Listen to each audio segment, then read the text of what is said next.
I'm Jeff Cook. And I'm TJ Wilson. And this is Around the Circle. I'm walking slowly.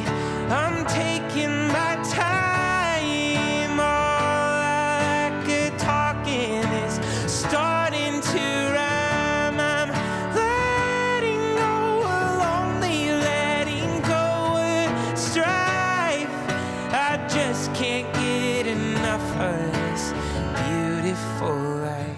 The Enneagram is a map of the human personality. It's a tool for navigating relationships. It creates language for what motivates us and helps us look at the way we look at everything else. Most importantly, the Enneagram's a mirror because sometimes you need help seeing yourself. My name's Jeff Cook. I'm a philosopher in Greeley, Colorado, and with me is TJ Wilson, businessman, lover of theology, and Enneagram ninja. Hello. My man. Hey. Last time we spoke about the shadow of our type and how that comes out of our stance. Yep. Talking about stance. Yay. I love stance. I suppose this is part 2 of our deep dive into stance, and where last time was a lot of dark, which you will know, have a hard time myself just sitting in the dark. That's true, yeah. Time to move forward. There's got to be movement out of the dark. Gotta get some forward energy out of the dark. This is very important to me. Yeah. Yeah, it's fine. It's fine. I like where we're going today. We're going to be talking about stance again and how you go to the high side of stance. Now, there's actually a handful of introductory things we need to hit. One is high side, low side. Many of you who have been longtime listeners will know that we like talking about each element of the Enneagram in terms of its high side and its low side. There isn't like a bad stance or a bad intelligence center or a bad coping style. What you have are high sides, healthy sides, and low sides, unhealthy sides to every element of our personality. You got thoughts on high side, low side here with stance? Yeah, I think that's if you're gonna call yourself fans of our work, that's one of our sort of mantras, is that like anything can happen in a healthy and unhealthy way. And for stance, there's a lot of great things about our stance. There's a lot of negative things about our stance, and you can just focus on the bad, and you can also focus on some of the really great things that are available there, that are encouraged there, that are like these tools that help us become better people if you choose to embrace the healthy side of your stance. Low side of stance, among other things, is going to include our repressed center. So we have talked about this extensively, that one of the best things you can do Enneagram-wise is really address your repressed center, engage that, lift it up, make it strong. If you're thinking repressed, you need to work on your thinking. If you're action repressed, you need to get into your body. If you're feeling repressed, you really need to give language to your feelings. Low side of stance is your repressed center. Yeah. If you don't deal with your repressed center, some of the shadows that we looked at last time are going to manifest. Right. It's just an invitation to some of your worst self. That's one big note for setup. The second big note is something that, again, we mention a lot, is that through our Enneagram type, we breathe in the world and then we respond. There's a breathing in, there's a breathing out. We breathe in through our intelligence center. You're a body type, you're a heart type, you're a head type. You take in the world through your heart, head, or body. That is your center. Your stance is how you engage the world, how you breathe out, how you get what you want. And that is the natural flow, taking in the world, engaging the world. When taking in the world, as many of you know, we take in the world in such a way that it can often produce a feeling in us, which we call underlying feeling. For head types, for 5s, 6s, and 7s, you're a head type, you take in the world with kind of a future filter. You have an expectation of what's going to happen that colors everything you experience. And when you experience the world, there's always that what if quality to everything you experience. And underlying that, the feeling that can get produced by what if thinking is that fear. It's like almost a film that colors the world as you take it in. This is true of head types. Am I missing anything there on the head types and fear? I I don't know that you're missing anything, that I'm going to say it in a different way. So, like, for head types who take in information, the observation, the world around them, the way that they receive all of that is a data driven, like interested in categorizing things and labeling and making sense of what's happening out there. And as part of that, like the function of collecting information that way is to prepare for the things that might happen in the future. That mental focus and the future focus are tied together, and the reason that they're like all of this is held together with a bow of fear, and it's all about preparing for the future fears that we're trying to avoid. As we've often said, the future is unknowable. And so the feeling that's going to be produced in unknowability is going to look something like an anxiety, a fear. It's Right. I'm not sure what's going to happen. Right. Different for heart types.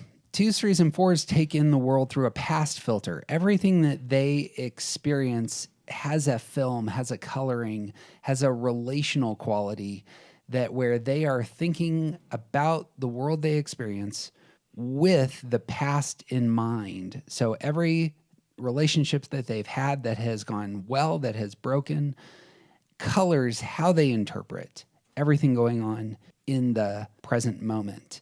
And so that past orientation produces a feeling as well, and it's a relational anxiety, or in the negative, it's a shame. 2s, 3s, and 4s will all communicate that they experience a sense of that underlying feeling of shame that's always, poking its head into how they're experiencing the world. Right. Yeah. With that past focus, it's all about relationships. It's all about feelings and emotion, and like where the head types taking everything through this data centered kind of way. The heart types taking everything through the emotional kind of way. What happened to me in my past? How did I feel about it? What did people do to me? How do people feel about me? All of it is like their sentimentality, it's relationships, it's relational. Like the way that they experience the world is through that relational focus. And because of that relational focus, there's this sense of like a lot of 2s, 3s, 4s will report that they have a certain amount of shame because of a relationship in their past. And that is just sort of a filter through which they see the world, as this one thing that this one person did to me 30 years ago dictates how I view relationships will go in the future. And so all of that is tied together. This is how they understand the world, is through this relational sense. Lastly, then, is the body types. 8s, 9s, 1s take in the world through a present filter, because 8s, 9s, and 1s are spatially aware. 8s, 9s, and 1s are boundary establishing. 8s, 9s, and 1s want the world around them to feel a certain way. And that when the world doesn't feel a certain way, it generates an emotion, again, an underlying feeling, and that feeling is anger. With all of these types, our underlying feeling is almost inescapable. Right. It's part of the filter. Right. Through which we take in the world. Yeah, it's not necessarily like we all experience anger. Most of us experience shame to some degree, or relational anxiety. We all have a sense of fear and what fear is and what it's for. But the 3 types in each center will have a particular kind of inescapable relationship to that underlying feeling. And it will color so much else about how they experience other emotions as well. Yep. How you experience the world, inescapable. But what you do in response, that's where your character, your personality, your health really is exemplified. And that's coming out in your stance. And that's why stance work is so important. It's because this is where your full self engages reality and decides what you're going to do with it. None of us can, control the hand that we're dealt. We can only control the way that you play the hand. Right. And in that way, you can't control the shame, fear, or anger you feel. All you can do is respond and, wrestle with that and develop the character traits that do it in a holistic, healthy way. If you use the Enneagram, in fact, it may be the case that using the Enneagram itself, aside for trivia purposes, and this is why people do what they do, actually using the Enneagram, this is where you really need to focus. Right. This is how I take in the world, I'm giving language to it, and now I need to work on myself and how I respond given my anger, my fear, my shame. Right. Yeah, you can't change how you see. As a 9, I can't become a 1 or a 4 or a 6. Like it doesn't work that way. And that's the parlor trick level. But you can change how you react to things. And stance work is a big part of that. Yep. The question then for us, as we wrestle with our own anger, when we wrestle through fear, when we wrestle through shame, is what can I do to employ the high side of our stance? And this goes to, again, as TJ says, this is kind of the heart of he and I's work. It's what's the high side look like Enneagram-wise? And when it comes to stance, naming the high side of your stance and what that looks like, that is incredibly constructive if you can do it. So as a recap on stance then, stance is Enneagram language for how we get what we want, how we are responding to the world we experience. When we speak about doing stance work, what we're doing then is hitting that central tool. What I want to pitch, and we've teased this in a handful of podcasts in the past. We haven't really delved into this hard. I want to suggest that the high side stance looks like something like a virtue, like a human excellence, like a character trait that some people possess and some people don't. But that character trait, if it's possessed, actually makes you a healthier person, a better person, a more grounded soul. And it's one of those elements that the ancients, Aristotle, Plato, and Socrates all pointed to and said, this is what it looks like to be a good person. And we're going to use their list, and it really overlaps really well with a lot of Enneagram stuff. So I'll play that out in a second. You got any thoughts before we jump into wisdom, courage, and moderation? Well, I'm curious, as a layperson, Mr. Philosopher, Come on. If some people have these virtues and some people don't, what do we do? What do the rest of us do who don't have those virtues? So if I played football and I wasn't very good at football, but I looked at other people who were really good at football and I said, that person throws the ball well, runs fast, is incredibly strong, is able to move people. I would be naming characteristics to their play that are praiseworthy, admirable, things that if I wanted to be a good football player, those are the things I would try to do. Sure. If I wanted to be a good business person, same story. Good business people, let's say the target is they make more money, they bring health to their community, they employ people and treat them well. How do they do that? It's like, well, they put their mind towards these kinds of systems and budgeting. They employ capital in a certain way. They have a certain process by which they come to business. Those are all characteristics of a good business person. Good football player, good business person. You and I have cars. Would you consider your car a good car or a bad car? Yes. One of them is a good car. The other one is not a good car. And I bet let's go here for a second. Like, what are some of the characteristics of the bad car that make it a bad car? Well, it's a 99, so it's old, which means that it just has a lot of wear on it.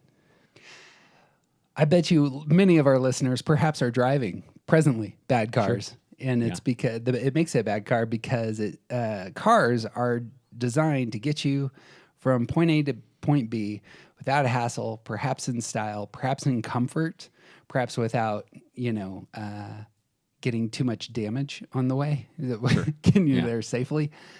You have a bad car if your brakes don't work. You have a bad car if your AC doesn't work. You have a bad car if it doesn't start. It's no knock on the car. You might love the car, but it's Right. not but function is central. Right. And this one leaks oil, and the power Yeah. steering is kind of shoddy, and I might have to replace the rear differential and all this stuff. So when the Greek philosophers, specifically Aristotle, wanted to talk about the good human life, they did the same thing. They said function. What's the function of a human being? And you're a good human being if you function in a certain way, and you're a bad human being if you don't function in a certain way. That's not a moral judgment. Well, it is, but it's not. It's not in terms of like the sinful, kind of language. It's more like we know what it's like to hang out with folks who are thriving and flourishing and happy. And for Aristotle, that would be the good life. We also know what it's like to be around folks who are ignorant and oily and not thriving at life, Sure. Yeah. And generally speaking, a lot of us don't want to be that person. Yeah. We want to do life well, and that would be more the target. Character, virtue, human excellence in the Western tradition has looked like that. It's been, what does it look like for us to put on, to adopt those characteristics that help us to live the best possible life? So just like the best possible football player would look a certain way, or the best possible business person might look a certain way, or, a thriving car looks a certain way. So too, like in that same way, a thriving life, a thriving human life would look a certain way. Sure. And so these character traits, courage, wisdom, moderation, these were identified by the Greek philosophers as what was central. So this is what Plato's Republic is about. This is what Aristotle's Nicomachean Ethic is about. It's about these attributes and just saying, you know what? If you talk about a good life, a thriving life, this is really where you should focus first. Okay. And lo and behold, they overlap amazingly with stance. Who'd have thought? Who would have thought? So here's the thing. Say it's the case that you're a thinking repressed type, 1s, 2s, and 6s. You need to shore up your thinking. What you really need is a virtue. And the virtue available is wisdom. We know people who are wise. If we were to shore up our thinking repression, it would be great to hang out with, to read, to study the rhythms of people who are wise, and that wisdom. If we find out how they're doing things wisely, perhaps we could, through some exercises and the rest, take on some of those qualities. That would be a way to shore up your repressed center. Yeah. Yeah, I think that's. It seems to me like thinking repression and wisdom sort of naturally go hand in hand, and as it turns out, we'll find that with the other two as well. And so much about thinking has to do with what to do with that information. Like it's not enough to know everything, and many of the greatest thinkers in the history of humanity have recognized that the more you know you don't know. And that's wisdom. And so recognizing what to do with the information that you have, that's part of what wisdom is. And if you can't think well, you need to work on figuring out what to do with the information that you have. Yep. My favorite quote here, which I say all the time, is from William James. And he says, "Wisdom is the art of knowing what to overlook." One of the things with 1s, 2s, and 6s is you got 1,000 details coming at you, but you can't filter them. Mm-hmm. And being overwhelmed by all of this stuff is what short circuits clear thinking. This is, many of you know, I have a child who is high-functioning Asperger's. Asperger's is a syndrome. Syndromes are where all sorts of details are coming all at once, and you can't filter them quickly enough to jump to where you ought, to process the world. It's just kind of, it can feel overwhelming. Mm-hmm. And that's how I at least experience thinking repression. It's like I'm having a hard time knuckling down everything to the couple of things that are really important and valuable and ought to receive my best energy. Yeah. I was thinking on Suzanne Stabile's mantra of what Yep. is mine to do recently. Here's the thing with Stabile's mantra is it's not for her. She has like 1,000 invitations coming her way. What is mine to do is actually something about like, I need to knuckle everything down to the couple of things that I want to invest in Right. and clean out all the rest. Because there's a relational anxiety. She's a 2. And there's a relational anxiety with all of these invitations to be part of somebody else's life. Right. And what is mine to do ends up being not everybody's issue is mine to solve. Not everybody's, I can't help everyone, but I can help some people. And that's a clarifying, wisdom-oriented way of cutting out what needs to be overlooked, Yeah, exactly.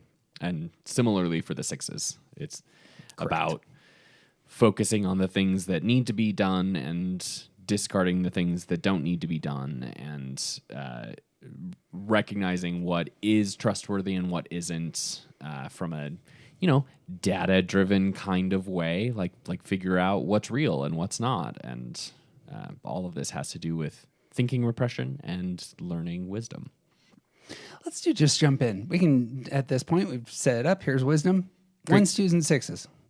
I like going with 6s here first because oftentimes one of the places that there's overwhelming options, there may be countless different, details to consider, is the future. Yep. It could go any number of possible ways. Exactly. Yes. And there's the sense that I need to think through every possible outcome can be a temptation.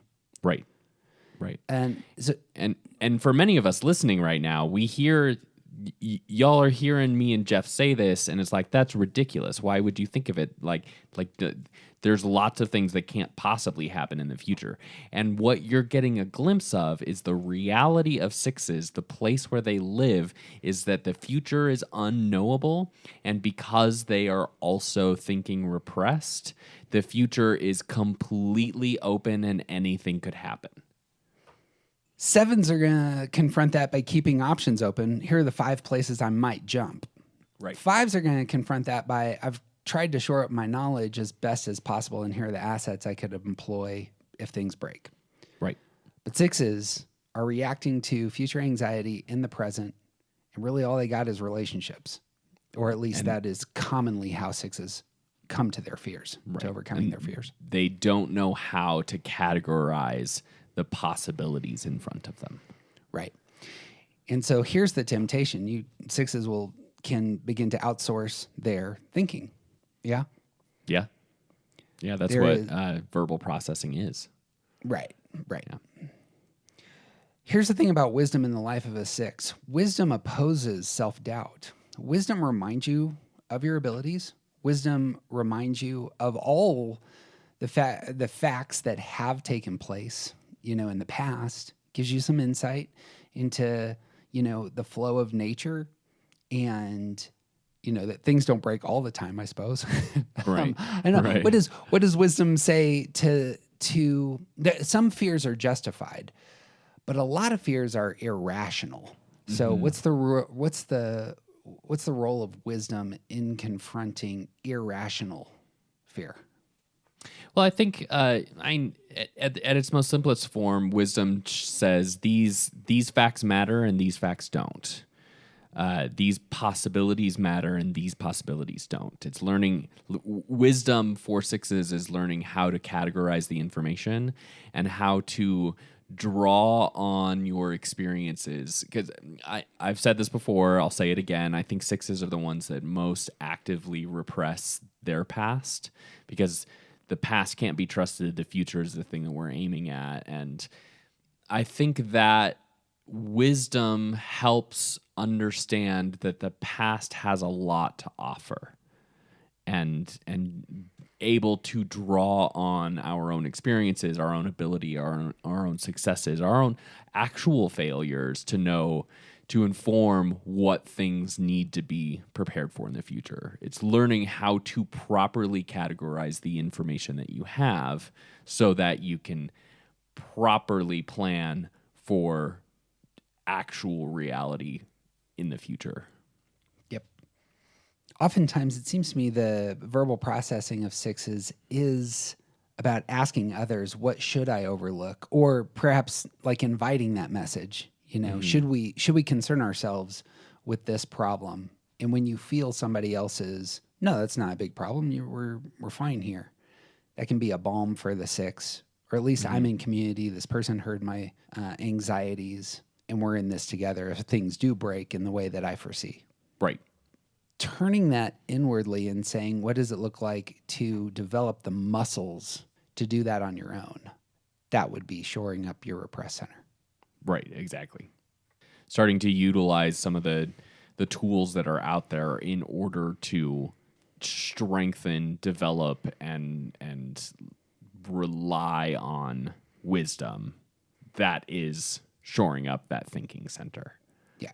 It seems to me a lot of religious traditions have in their language something like remember. Mm-hmm. Remember you were once slaves in Egypt. Kind of imagery that things look terrible and yet God cares for you. Right. And it's almost mantras. It's coming back again and again to places of things had gone badly, and yet here's where you entrust yourself. Here's where you find stability. And especially, I suppose it's the case, we recommend this all the time for sixes, finding ways to journal and really elevating the places where you succeeded, where you won, where you did things well, engaging the high side of your stress number, getting some of your 3 on and boasting a little bit on paper about how you accomplished some hard stuff. That can be a great thing for the inner life of a 6. Right. Learning to trust yourself. It might require you to be really intentional about reminding yourself that you can be trusted. Wisdom. 2s in wisdom, I think, is interesting. Where 6s are confronting fear, 2s are confronting shame. Getting one's head around what's most essential in the relationships that they have is an incredibly healthy step for 2s, yeah. Yeah. And I think there's so many different things that we could talk about with this one subject. I mean, it's what do people need from me? It's what do people actually need? What can I do? What can only I do? There's so many things about relationships and how to be a person in a relationship that really requires this kind of wisdom. Right. It actually might be a lazy move to just always act on somebody else's behalf.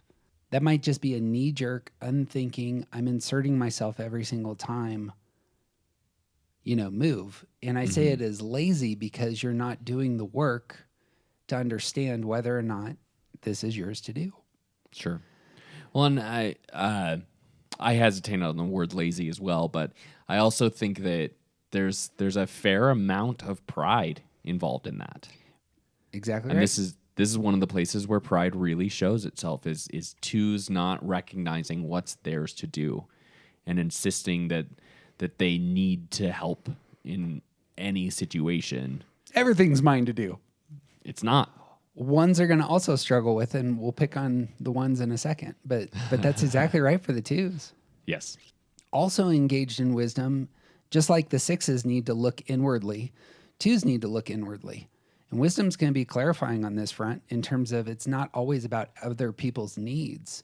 The good life, the healthy life, the whole life, the flourishing life might be about really knowing what your own needs are. Mm-hmm. And that's going to take some work for 2s. Right.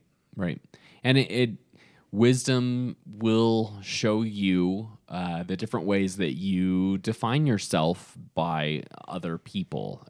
Wisdom helps you understand that you take in your identity through other people's eyes, like through your own imagining of other people's eyes, even.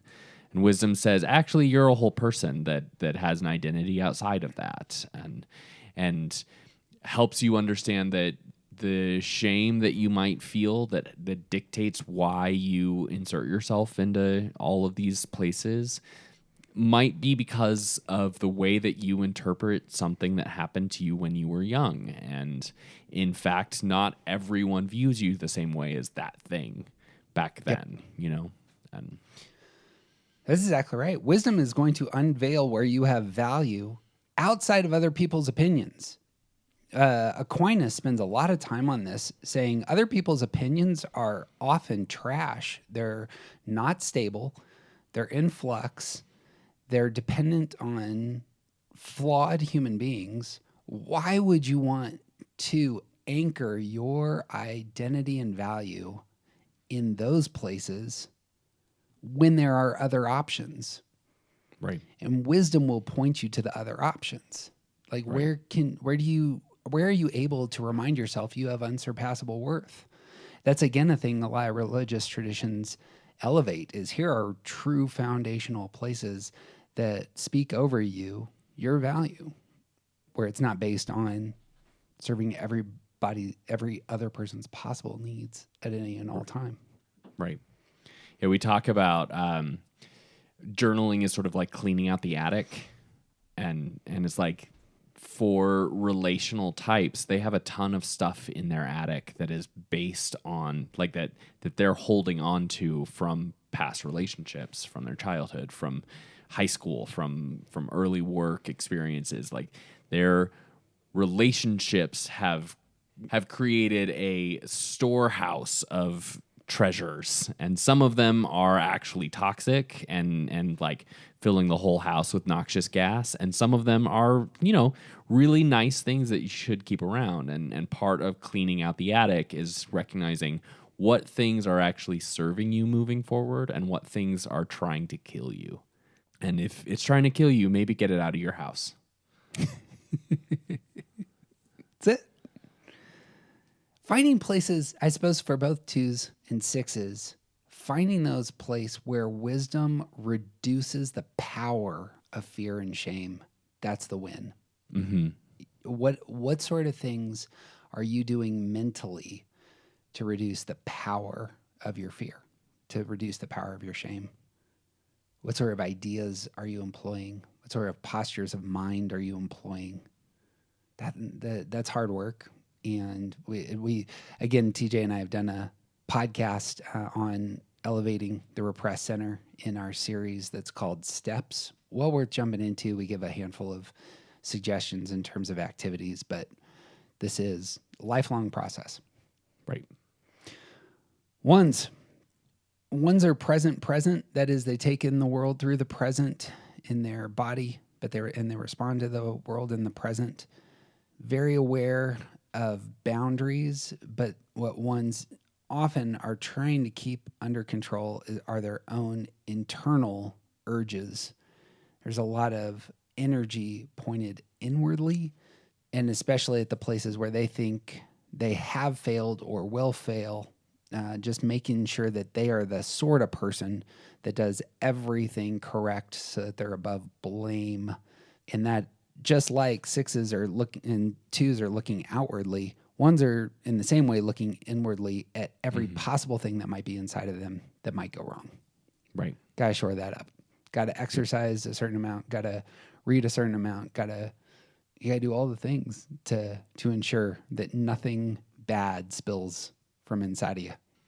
But really, wisdom says that wisdom says. you are working too hard, that some of the things that you're really concerned about don't actually matter, that the world is not black and white.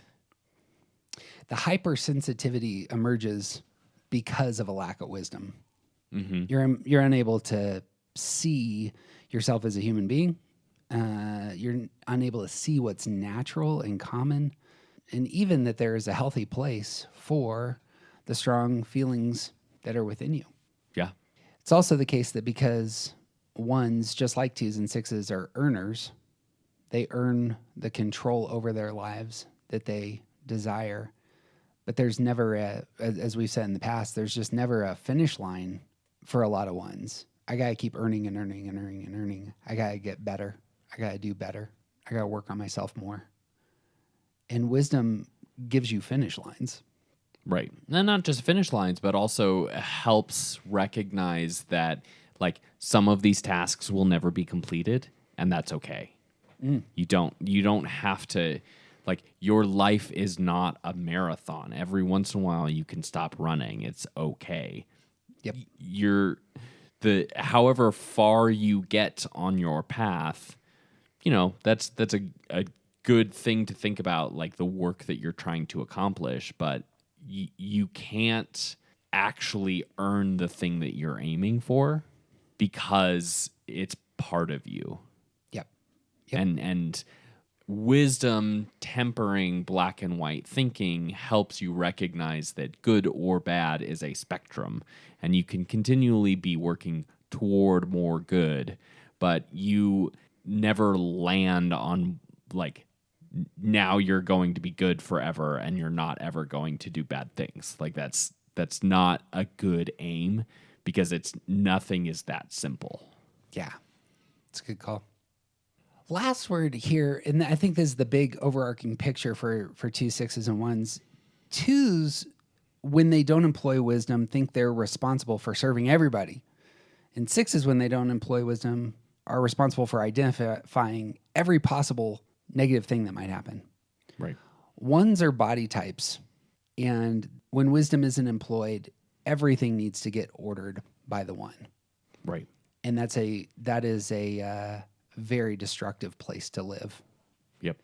2s, it's going to be heart types. They're relational. 6s, head types. It's going to be future focused. 1s, your body types, and the world needs to be ordered this moment, and you can't live there. This is the biggest doorway in my world for the inner critic. The inner critic comes in, and the anxiety, as it were, of things not being sound and complete and whole. The voice is there. You have either failed or this thing needs to be done immediately so that the world feels good. The only voice that can confront the inner critic is wisdom. Right. That's what confronting the inner critic actually looks like. It's employing wisdom to say things like, this activity is not mine to do. What's mine to do is a great mantra for 1s as well. Mm-hmm. But it's also, as TJ was saying, sometimes it is good for 1s to recognize it's not your job to order the world. Right. That is somebody else's job. That throne has already been taken in some religious traditions. It is a high, you want to speak about pride. 1s believing that they are the ones who are responsible for ordering everything. That's high pride. Right. And wisdom says, Yeah. For me, and I've said this in the past, I was just listening to a podcast the other day about inner critics, and so it's just kind of fresh on my mind. I don't experience like a voice very often. If it is a voice, it is much more like the sound of something in my heart recalling conversations. Mm-hmm. That's me in 4 space is what that actually is just negative conversations that have taken place.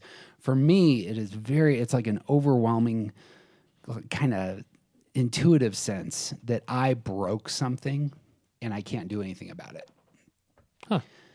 The urge to want to repair the thing I broke is all over the way that I experience the inner critic. And what it is it's an invitation to be hypersensitive, and it's certainly an invitation to get angry at myself and my failures.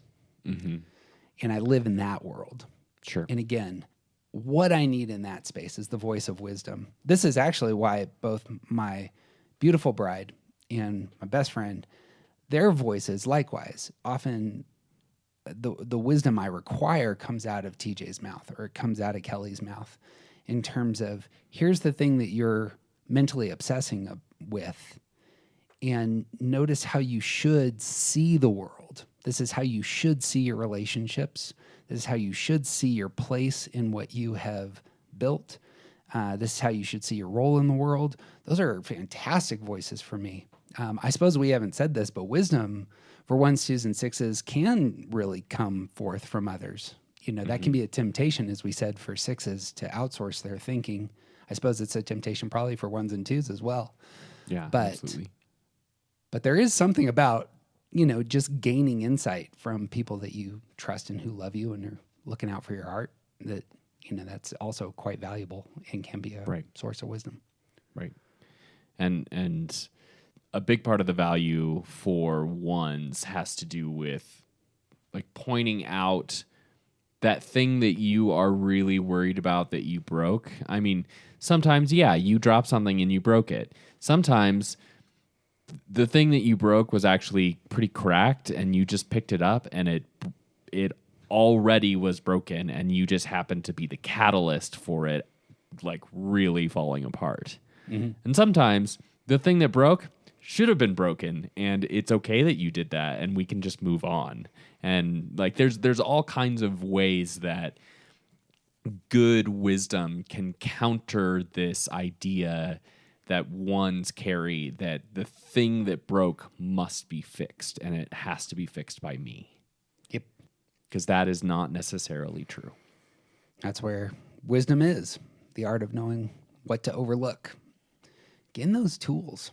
Finding, and this is why great books about living well, the scriptures, really investing in. Recently, I mean, I spend most of my day just listening to YouTubes of people who I think are wise in whatever field they're in. And that just is creating context for me to say, when it comes to this topic, finances or relationships, my inner life, I love Enneagram for this reason. I want to hear people talk about this is what the healthy inner life looks like so that I can just say, oh, well, I'll just put all my chips on that one.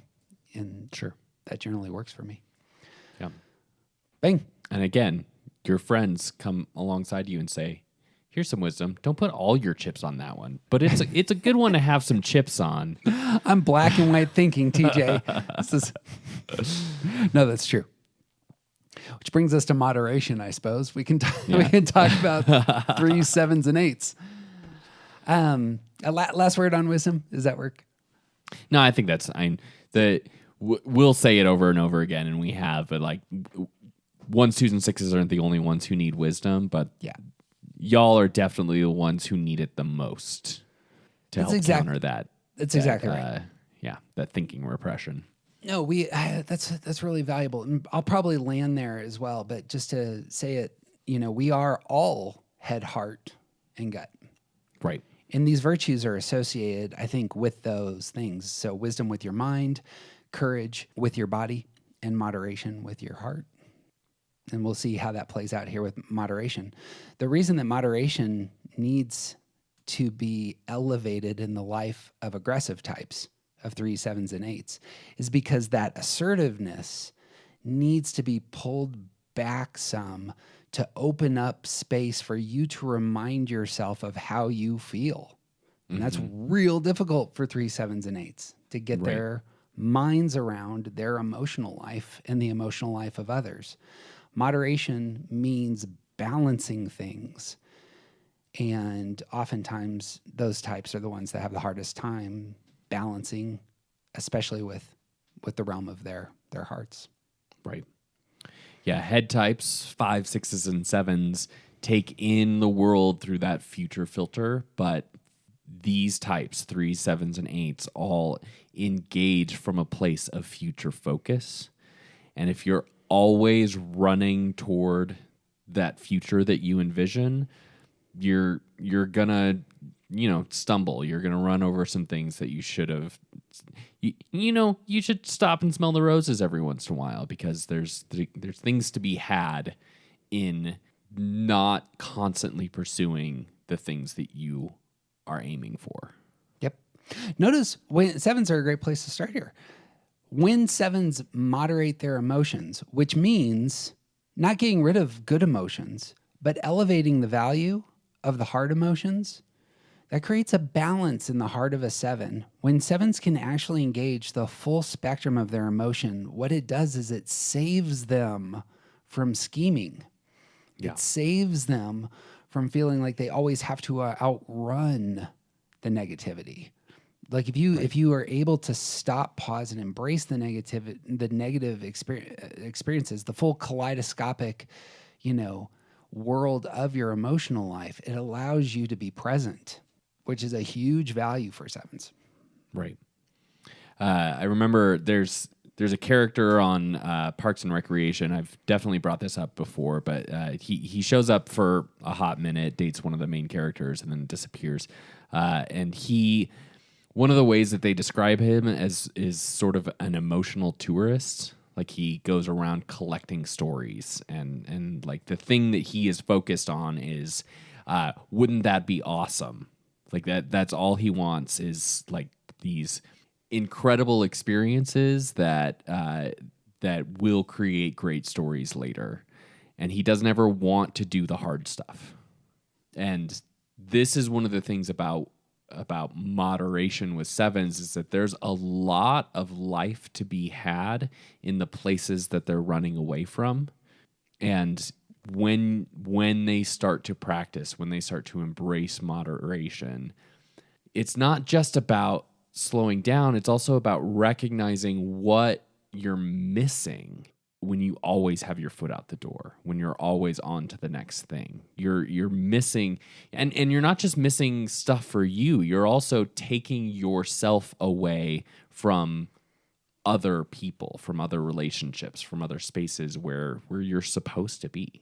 Yep.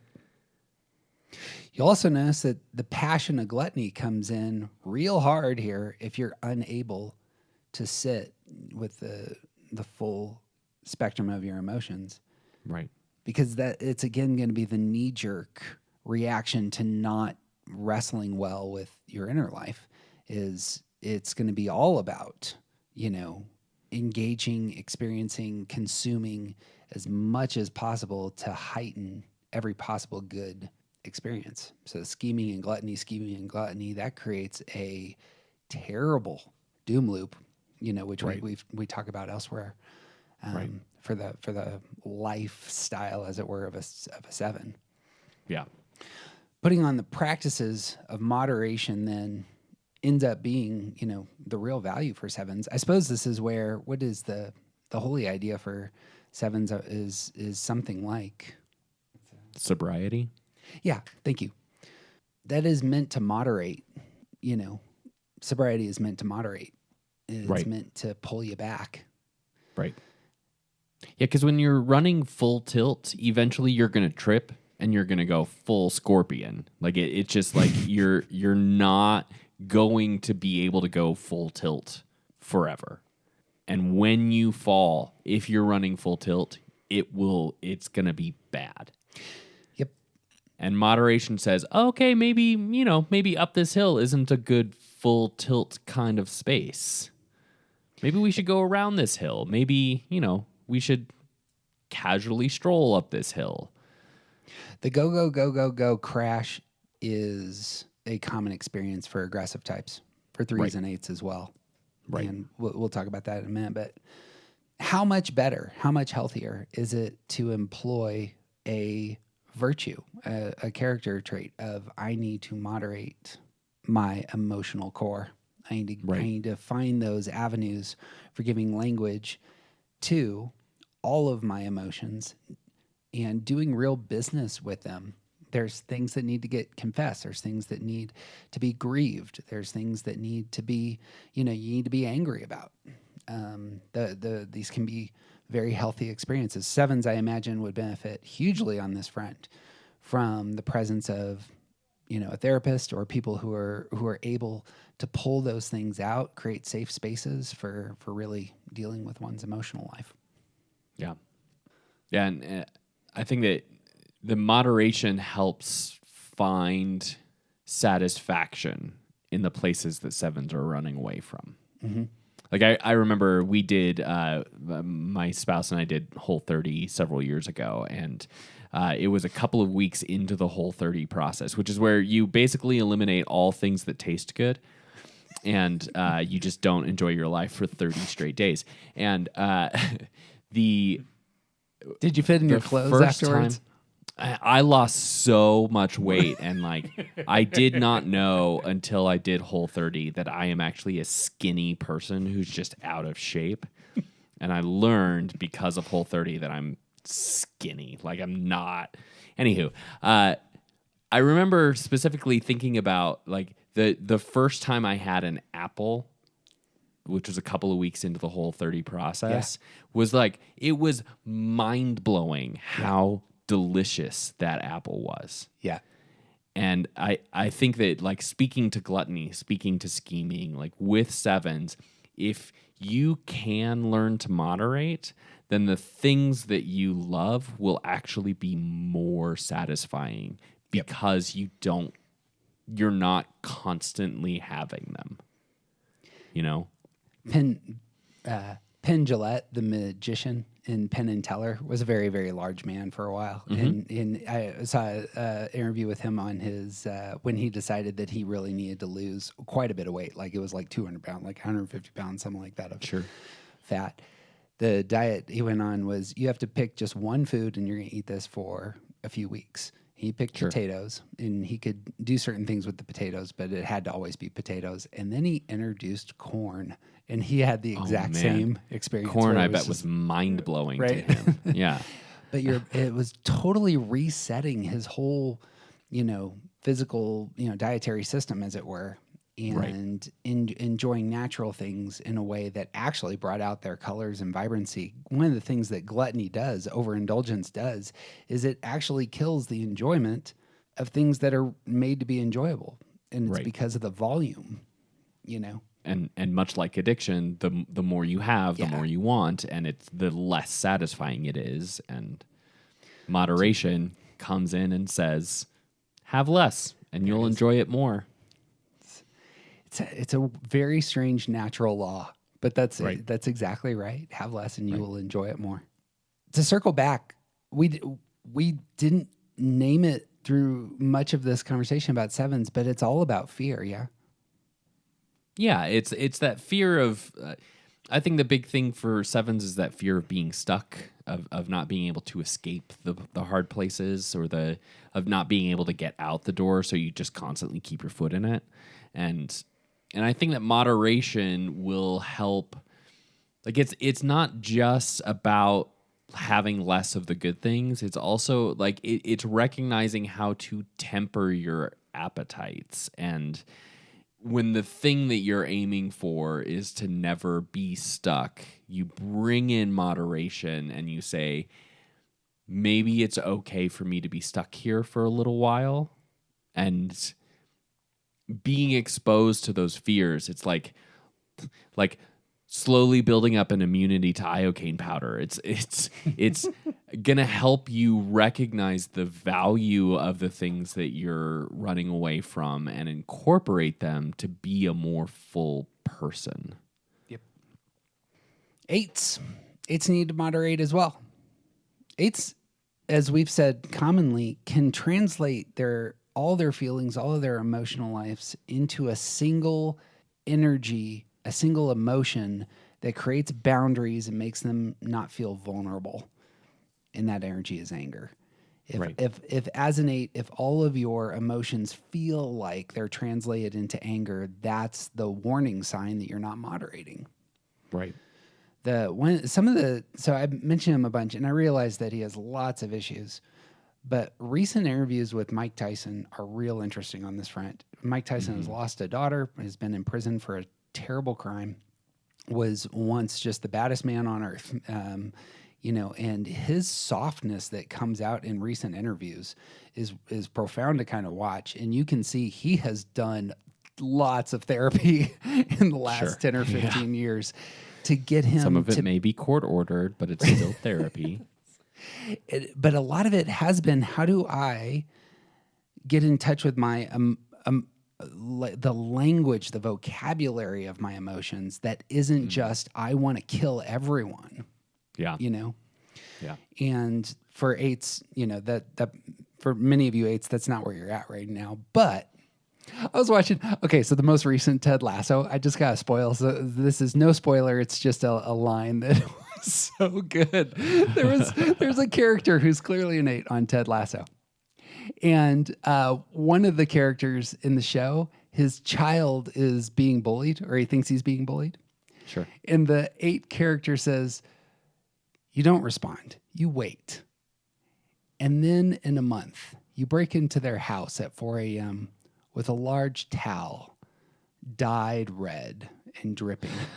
And you begin to beat them because at 4 a.m., it's the time of the day where most people are least likely to be able to respond to conflict. And he goes through like this vision of slapping someone in bed with this red towel so that when they awaken and turn on the light to see what's going on, they see that they're covered in something that looks like their own blood. Yeah, he sure. says, Yeah. and then you deliver this message and you leave. And he has like these detailed pictures of how to unleash his anger at someone to put them in their place so that he doesn't feel vulnerable, or so that this person's kid doesn't feel, Sure, yeah. attacked anymore. That guy needs moderation. Moderation, man. You gotta pull that back. The moderation clearly goes against vengeance. And we talked about 8s and vengeance last time. You feel vengeance. It becomes a fixation. This is where the anger is leading into your mental life as a, how do I destroy this person that hurt me? Yeah.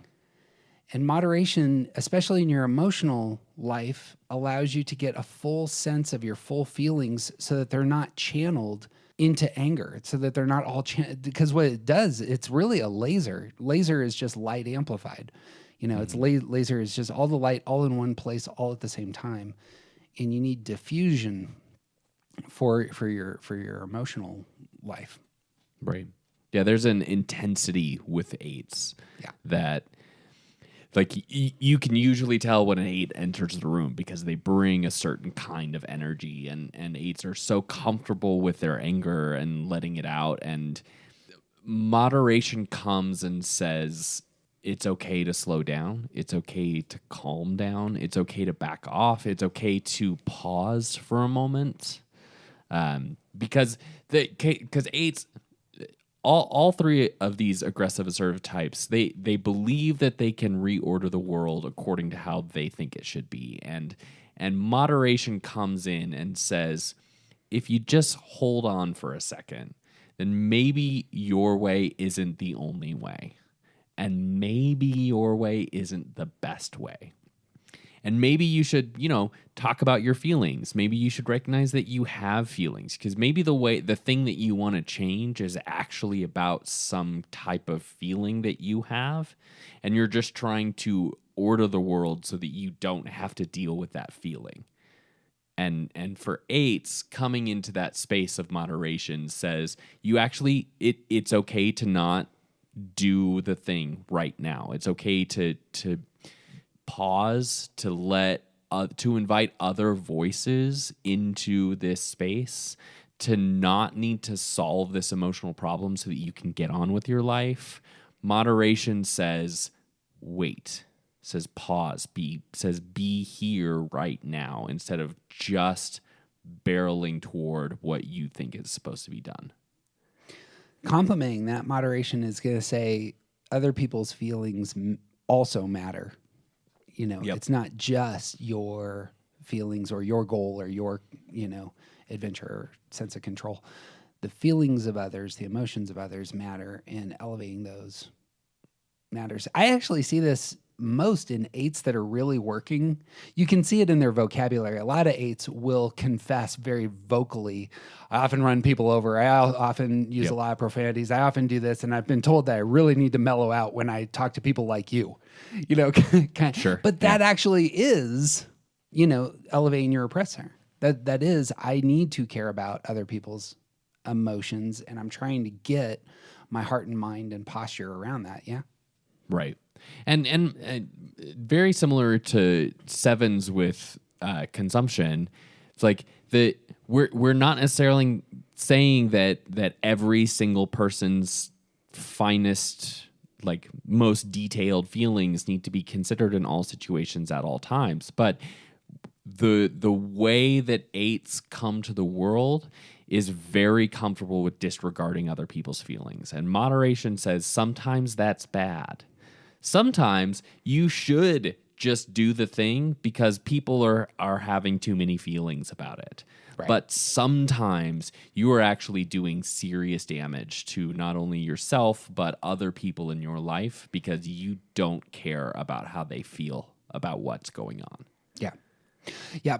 Of all things, moderation may insist at times that you do move forward despite Right. the, irrational feelings of others. That can be a great good for a lot of us.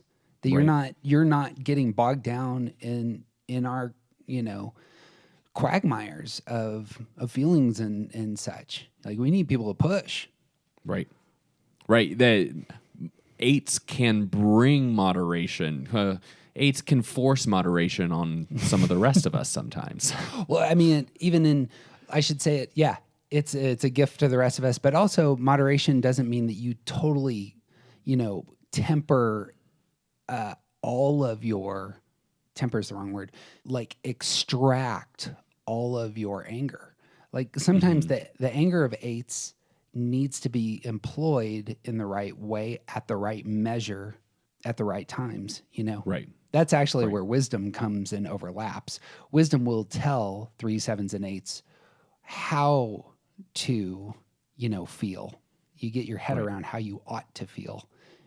And those in combination can be incredibly powerful. Right. Absolutely. 3s. To begin, again, we need to elevate shame here. The 3s have had relational experiences. Those relational experiences color how they see themselves or how they experience the world, and they don't want to feel that shame ever, ever, ever, ever, ever again. And because they're future focused in their stance, they're going to do all the things necessary to ensure that they never look bad, that they get the sort of love, attention, etc., that they desire. And that can be an aggressive, assertive posture toward the world. And often what can be lost in all of that is not the pausing and giving robust language to how they feel, what the world, what the world has done to them, like really wrestling with, similar to 7s, taking a moment to say sometimes things went very badly and you need to do some business with the negative side of the spectrum of feelings. Yeah. Mm-hmm. Well, I think for 3s, it's even more that that 3s are sort of not necessarily ignoring their inner life the way that 7s are, but even more so they're sort of living a lie about what their inner life is. Because 3s identify so much with what other people deem successful, what other people think is worthwhile and meaningful, and like 3s want to be the coolest person in the room. They want to be the person that other people look at and say, yeah, that's the winner right there. And so they morph themselves into whatever it takes to be the one who is praiseworthy. And in that way, they are not necessarily sort of ignoring or running away from their inner life. They're right. Unaware of it to a level that like they more easily identify with these different masks, these different hats that they put on in the spaces so that other people will see them as successful. Yeah. I see it as kind of like elevating to the platform that they ought to look like in their inner life. Mm-hmm. That is like, I know 3s who want to win at counseling. It would be that sort of thing. Like, I'm going to this therapist. I'm going to share all the things that are going on in me. And I want the therapist to see me as an internally healthy, mature, winning sort of person. Mm-hmm. Yep. And that platform inside the heart of a 3 is what is aspired to. Right. What's underneath that platform is reality. Right. And often the thing that really needs work. Right. And that's where the moderation comes in. Moderation comes in and says that the goal here is actually to work on your inner life, not to win. Yes. Stop trying to win. Yeah. Otherwise, and we said it earlier, otherwise you often threes can be the ones who crash most spectacularly with their emotions. Right. Heart types that they are. Something truly breaks that you can't, spin out of or reframe. Right. And you have to really do business with how the thing makes you feel, because that's all you have, because you can't manufacture the platform. Right. Well, and I think also that when threes fail, it's often something that causes them to withdraw from the public sphere. Like failure, or the appearance of failure for threes, means that they want to hide. They don't want people to see their failure. Yeah. And when you extract yourself from the very thing that gives you identity, then you have that's a nowhere place. Yeah. That's that describes, does it not, the stress move for threes, absolutely. in terms of like going, I'm going to go to 9 space and dig a hole as deep as I possibly can to. Right. So that other people can't see me in my failure. Yeah. But you don't know who you are apart from what other people see about you. So the last thing that you remember is that they saw your failure, which means you are a failure, and now you're stuck in this doom loop, this hole in the ground where you're hiding from other people, when moderation will tell you that you actually need to not embrace failure, but moderate your need for success. Moderate the tools that you're using to identify yourself. Moderation looks like honesty. Yeah. Moderation looks like authenticity, as it were. It's real similar to 7s who are embracing sobriety. 3s just need to embrace kind of a radical process sometimes, and it might look like honesty. Right. Push into the 4 wing more. You get some leverage there for being authentic. I know a lot. So I obviously am in a relationship, a 1-3 relationship. Finding people of that sort, 1s are going to elevate as of first importance honesty. 8s are going to be brutally honest often. Finding, it's, again, this is all about character. It's exercising those muscles that we are naturally weak in those spaces, and having relationships that pull those things up and out of us, and even give us healthy space. I heard this the other day in terms of, you'll know this, like some traditions during funerals, they'll hire people to wail and cry. And the reason that people are hired to go to the funeral and wail and cry is because it gives space for the people who are actually grieving to do real business. And that's what 3s need. They need people who are like kind of overtly honest when it doesn't look good. It clearly doesn't look good that this person is like an oversharer, but it actually does create some space for the 3s to feel comfortable, perhaps spilling out some of the things that they would normally, reframe. Right.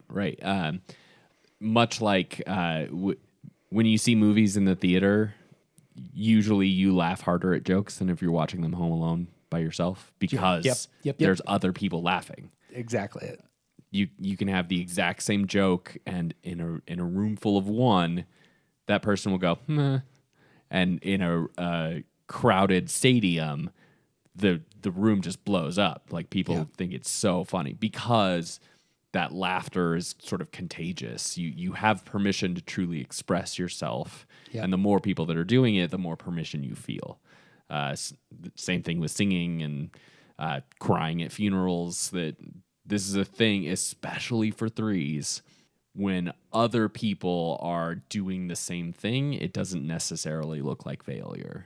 Right. Yeah, that's good. That's like, I need to think on that. One of my wife's favorite places to go is to Zumba, to do exercises with dance.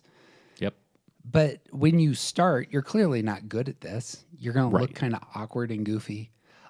And you're going to care if everybody else is doing it precise and with a lot of, class and flair. But if it's Yeah, the that's case the that the Zumba class that you go to, everybody else is kind of flailing like you are, it just creates much more permission to enjoy that space. I feel To be I free. bet you that's a thing. And to feel like you could probably do better than everybody else here soon, or something. Yeah. Yep. Yeah. Or worst case scenario, you're definitely not the worst one in the room. Yep. Yeah. Yeah. That's it.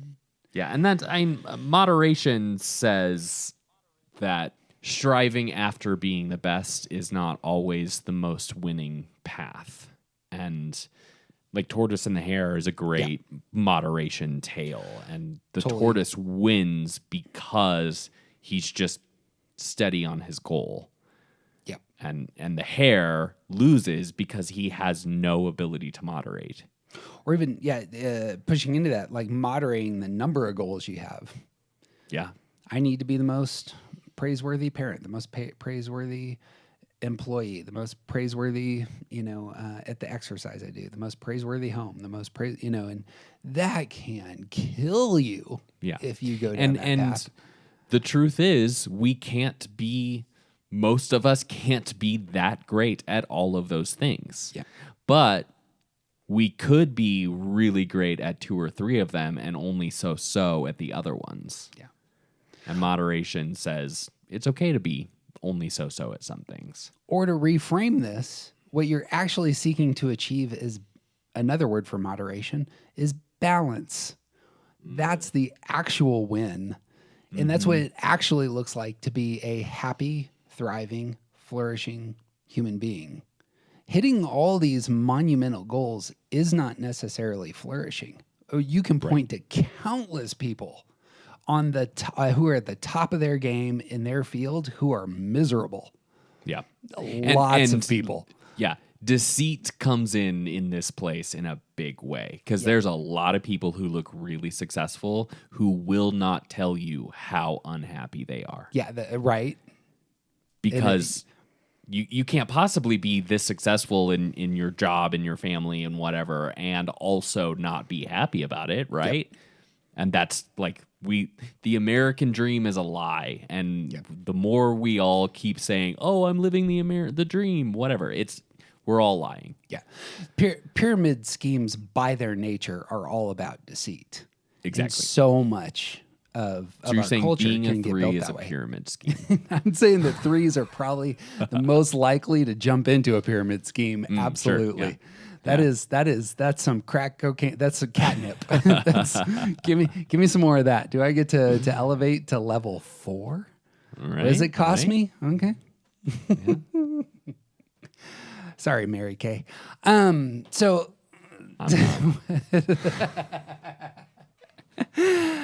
lastly, we get to talk about courage. Withdrawn types need courage, and courage is the virtue associated with the body. Courage is putting into practice the demands of wisdom. So says C.S. Lewis. Courage isn't about running into a battlefield with a sword. Courage is doing the thing you know you need to do. And that's a very physical virtue. It requires like kind of a passion or a fire that inspires activity. And so 4s, 5s, 9s all need to confront their action repression with something that looks like courage. So yeah. Where do you want to start? I think this is different from the kind of courage that we talk about with 6s. There's certainly a lot to be said about the kind of courage that 6s need and that they can demonstrate in their best places. And I just want to put all of that on the shelf and say that that's not what we're talking about. This is something specific about the action repression, the body intelligence center repression, and sort of its counter, which is the virtue of courage. Yeah, that's an important footnote. Let's go with the 4s. 4s like 3s are going to wrestle with shame. 4s like 3s are going to take in the world with that pass filter. But 4s can get stuck.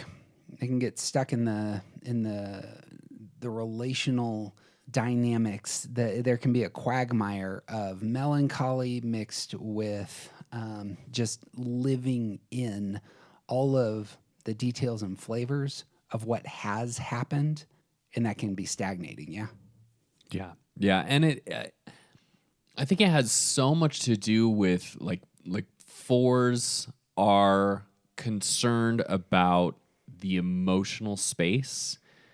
And that means that they're basically always thinking about their feelings, and they're feeling about their thoughts, and they want to know what you think about their feelings and the things that have happened. And like they want to know what is the emotional pool that we're in, and like let's really make sure that space is the thing that we're focused on.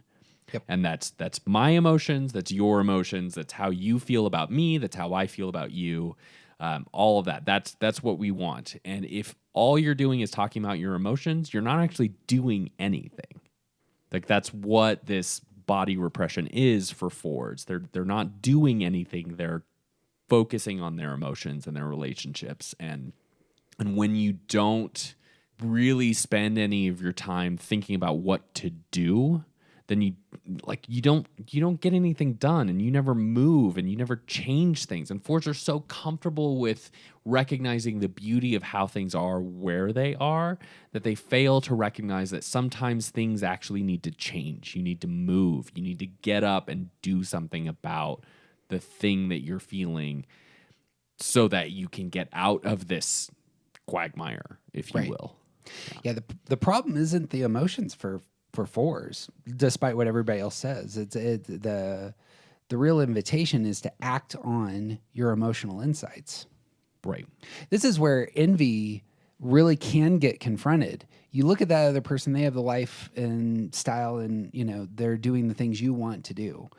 But you can live in that space of just observing and feeling the envious thoughts about said person, or you can get moving and doing something that would attain, the thing that you're envious of. Yeah.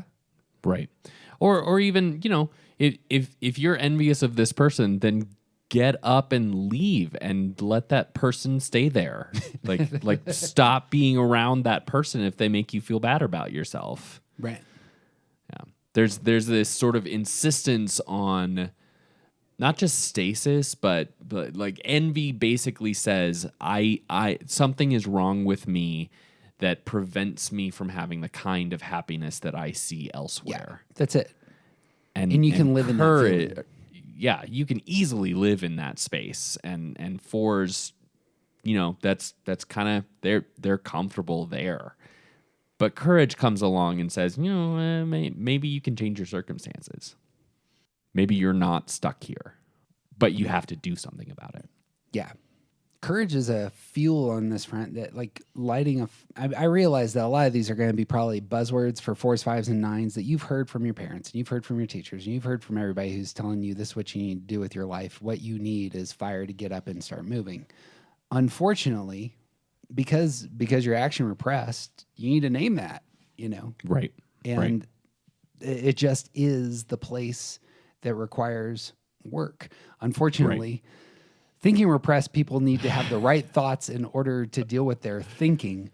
Action repressed folks need to work in order to begin working on their getting to work. Well, and even I think about this a lot. The like 4s, 5s, and 9s. Part of what we struggle with is purpose. Like the thing that has to be done needs to have meaning, needs to have function, needs to have purpose in our lives. And it's so difficult. It's often so difficult for us to assign any type of value, any type of purpose to things that need to get done. And courage sometimes says, go do it anyway. But it's also like we have to have the courage to know what we want, to want something. Mm-hmm. We have to have the courage to want something. We have to have courage to know what we want, and then we have to have courage to go after that thing. So for 4s, it's not just getting up and striving after the life that you're envious of. It's having the courage to recognize what parts of that life you actually want. If someone across the room looks like they're happier than you because they have this certain kind of job, but you don't actually want that job. You need courage to recognize that you don't want that job, and that's not a problem. You don't need to be like that person. You have to, like, courage starts by recognizing what things you have to move toward. Yep. I think you're putting your thumb on a big solution for 4s, 5s, and 9s is elevating the thing in your heart and mind that has real meaning and value that actually will inspire action. And so that's a clue into how to get your action repression, how to deal with it, is you need to elevate some stuff as meaningful. So I've heard, I'm sure you have as well, like the example of like, somebody strings a small beam between two high rises and says, I'll give you, $1,000 to walk across this high rise beam. Would you do it? And very few people would.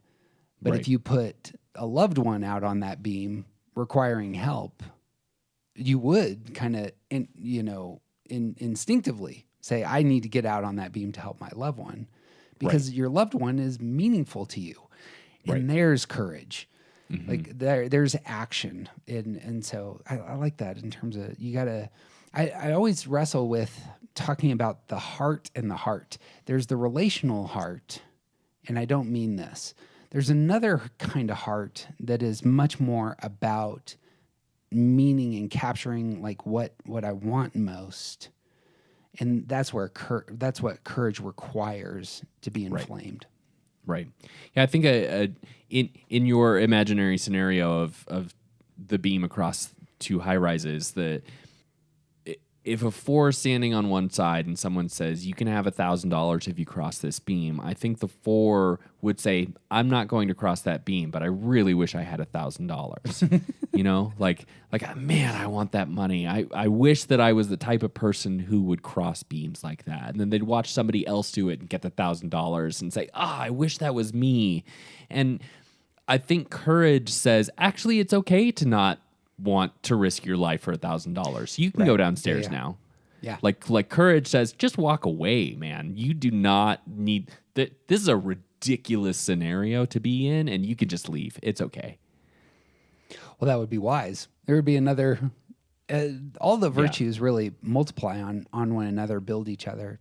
The wisdom of understanding what to be courageous about. There's a lot of people who are courageously trying to establish things that are just foolish. Right. And that's not where you want to be either. Right. Wisdom tells you appropriate targets. Right. All of this, again, to circle back, hits your shame. Courage is an activating force that's not going to have you living in the past, in the relational past. Right. If you're doing something, especially 4s that are feeling good about putting into practice the things they know they ought to be doing, are going to move into security at some measure. You're going to start to feel the high side of oneness at this level, and begin to really get into your body in those secure spaces. And that can be a great place for 4s. Yeah. And to recognize that, like, if you're the type of person that wants $1,000 but doesn't want to walk across the high beam, then maybe there's things that you can do to get $1,000, and you don't have to just lament not having that. This metaphor is really breaking down pretty quickly now, but like courage comes and says, you do not have to be ashamed that you wouldn't cross that beam. You do not have to be ashamed about not living up to these things, because you start to recognize what you are willing to work for, what you are willing to do. And then it's easier to move towards those things. Boom. Brings us to 5s. 5s who are not going to struggle with shame. They're going to struggle with fear. Taking in the world through the future. Here's what might go wrong. 5s are going to naturally withdraw in order to confront the future. Going to struggle, as we've said in the past, with some stinginess in their minds. kind of not engaging, but content to be observers. What they need is courage to act on what they know. You got thoughts on fives here? Well, and courage to let go, courage to share, courage to enter the spaces that they're trying to observe. There's so much about fiveness that is about withholding. And like they are trying so hard to not be part of the world in case they aren't prepared for it. And courage says, jump in. Yep. You can't know you can't know everything there is to know about swimming without actually swimming. So jump in the pool. And you won't gain anything by having a pool in your yard that you don't use. Yeah. That you just study. This is kind of a real clear image in my head of courage that in bringing meaning back into this, fives have meaningful relationships, but often have a real difficulty emotionally engaging those relationships in a courageous way. It's Right. much easier to withhold one's interior life. Right. And yet, if the person in front of you matters, and that would be it, it's value. The person in front of you matters. That can inspire, courageous self-disclosure. Right. Allowing people to see you and for you to see yourself as part of the whole and not just an outside set of eyes. Right. And even the fives so often experience, like they have their feelings after things happen. So that something might happen to a five, but they don't actually have any emotional response to it until a few days later. And in a lot of cases, everyone else has moved on by that time. And I think courage would invite the five to bring forth that emotional experience anyway. To recognize that they have something that other people need and to bring that thing to the table. Even if it seems like that person has moved on. Virtue for fives is non-attachment. Is that correct? Yes. It feels like this needs to get parsed. It feels like there's two types of non-attachment for fives, yeah? Like there's almost the non-attachment of not attaching to anything, so I'm like in that withdrawn space. But then there's the non-attachment of the things that the fives hold close. Right. The resources and values that they have. Yep. And that's what's being elevated here, the open-handedness. That takes a lot of courage and it's a confronting of one's fears. Yeah. Like fear doesn't have power if you live with open hands. Fear has power when you're hoarding. Yeah, absolutely. And I think I suspect that you and I will start using phrases like open-handedness more than non-attachment as a virtue. Yeah, right. Because I think that is the important thing. It is the idea that it's okay to let go of the stuff that you're holding on to.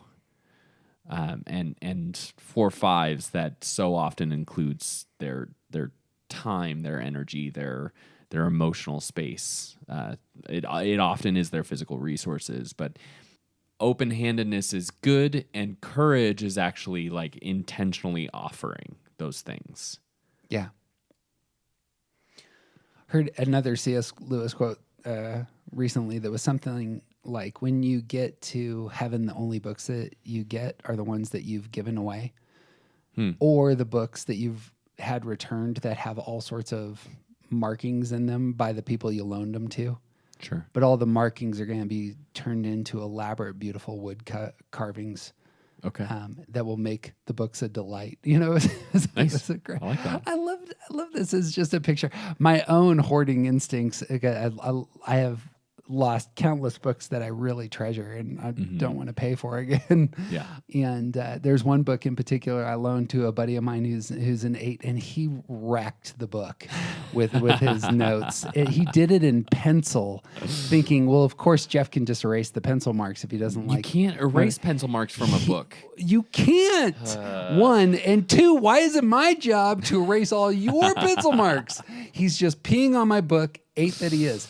But I was really heartened by the fact that it may be the case that this book that I actually really like is all these are wood carvings Yeah. in the future. Yeah. Okay, well, or I'm lying to myself.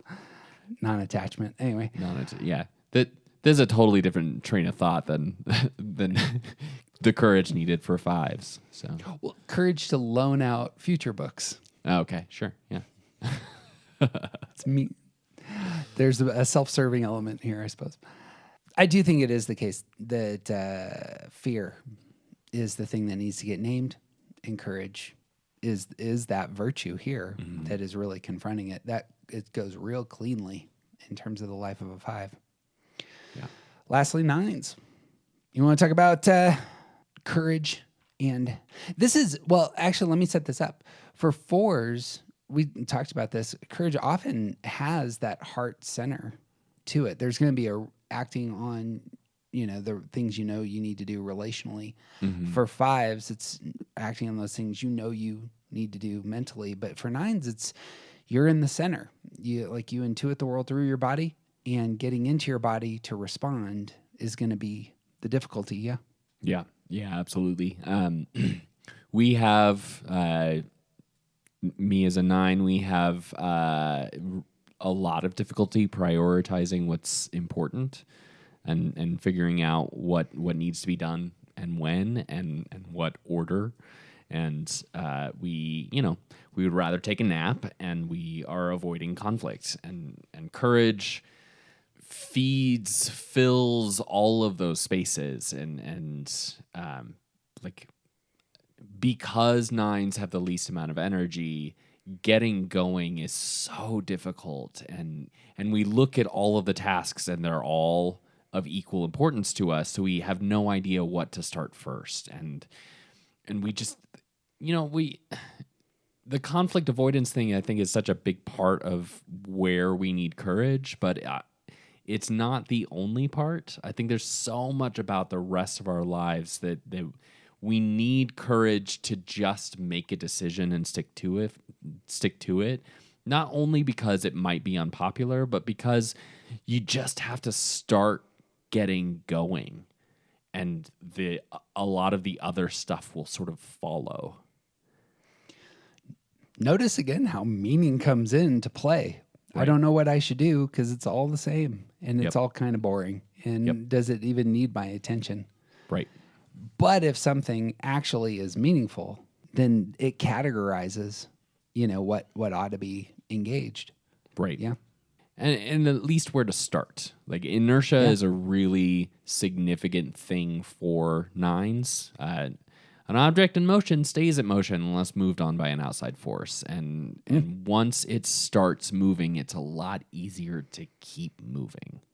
So I find this in cleaning a lot, that if I just start doing small, basic tasks with cleaning, there's a better chance that I'll move on to the bigger stuff. Right. If cleaning is about making your space a certain way, that's not going to register very high for you in terms of cleaning. If cleaning is about loving your wife, then it's different. Oh, yeah, for sure. Yeah. My house would be a total pigsty if I lived alone. And many of the people who have lived with me or visited my house when I have lived alone, they recognize that that's true. That it's just really easy to let it go, because I personally don't care about the mess, and other people do. So what do I do? Like, how do I figure out how do I let other people's view inform how much work I should do? We haven't brought up anger yet in the life of 9s here, but do you see an overlap between courage and anger? I think that Courage will help us embrace the things that need to do that prevents or that quashes current anger and prevents future anger. So Sure. there are a lot of things that I get very angry about that have to do with something that I didn't do when I was supposed to do it. There's a lot of things that I get really angry about because I don't want to have to do or experience this thing and someone else is forcing me into it, and the anger comes out sideways. Yeah. And the ways that I am so that nines are so specifically and directly working to avoid anger in their lives, it so often has more to do with the fact that they don't want to be affected. Right. And when you embrace courage and just step into the places where you have to do the things that you have to do, and there's even an invitation sometimes to do things that you don't necessarily have to do, but it'll be good for you in the long run. This helps counter some of that anger that we don't know how to deal with, because it just like it hits us and we're trying so hard to not let anger affect us. I feel like that's a great description of anger in the life of a nine. It's, again, for the body types, anger is about boundaries. Mm-hmm. It's about spatial awareness. And that's where you need to start in order to understand. It's not like necessarily about relationships breaking, Right. you know, or that, you don't have enough money in your bank account, though it can be. It's about the boundaries. Right.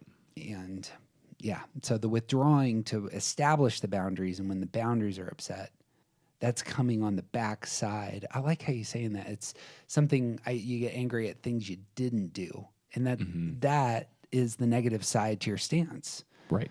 It's you have withdrawn too far. Right. In that sense, yeah. Yeah. For a very real example, the other day I caught myself getting about to get really angry at my spouse, and I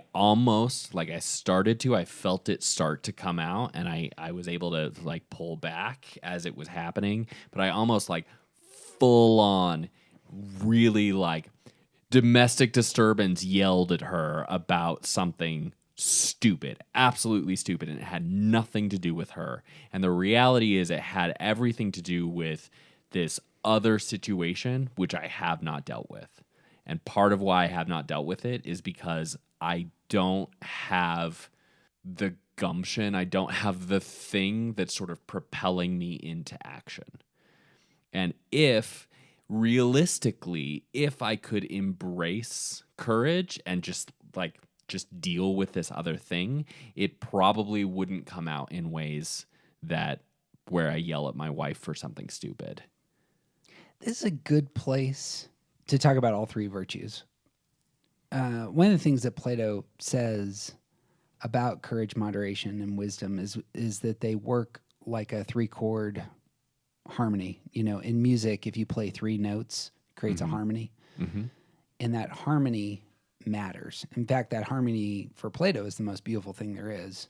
It's when everything is right, everything is functioning the way it should. And Plato's word for that is justice. It's rightness, it's goodness, it's everything is functioning as it should. Yeah. The sort of stuff that you were talking about there ends up being there's this mixture of the courage and the wisdom, working together. Wisdom is telling you what to do, what is valuable, what matters. And the moderation comes in and ends up, smoothing out all the edges, ends up, not too much, not too little, keeping everything in balance. And if one, in their mind knows what to do, in their body is doing it, in their heart is feeling the right ways, and in their heart is giving everything its due value, that is a flourishing life.